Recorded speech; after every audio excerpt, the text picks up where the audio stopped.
Hi friends, வாங்க ஷாப்பிங்க்கு போகலாமா? என்ன அப்படின்னா, சரி ஓகே, செப்பல் வேறு இல்லையா, அரியலூருக்கு போகலான்னு சொல்லிட்டு கிளம்பியாச்சு. சின்ராஸுக்கு கிளம்பிட்டான்ற மாதிரி கிளம்பிட்டோம். செப்பல் எடுக்க அரியலூருக்கு வந்தாச்சு. எனக்கு ஒரு செப்பல் செலக்ட் பண்ணிவிட்டு ஏபிஎன் கடைக்குள்ளே பூந்தாச்சுங்க.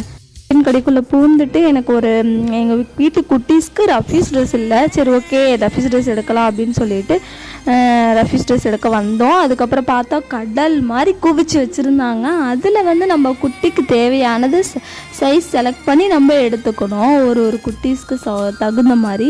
சரி ஓகே, எங்கள் வீட்டு சின்ன குட்டி இருக்காங்க, அவங்களுக்கு செகண்ட் ஃப்ளோரில் இருக்குது. ஸோ அதான் மேலே வந்தோம்.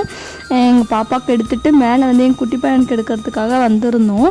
டிஷர்ட்டு அவனுக்கும் அது மாதிரி கடல் மாதிரி குவிச்சு வச்சுருந்தாங்க. அதில் நாங்கள் செலக்ட் பண்ணி எடுத்துகிட்டு ட்ரௌசர்ஸ் எடுத்துகிட்டு நாங்கள் வெளியில் வந்தாச்சு. கடைக்குள்ளே ஷாப்பிங் வாங்கிட்டு வெளியில் வந்தாச்சு. செம்ம வெயிலுங்க. அடிக்கிற வெயிலில் நீங்கள் ஷாப்பிங் போவீங்களான்னு கமெண்ட் பண்ணுங்கள்.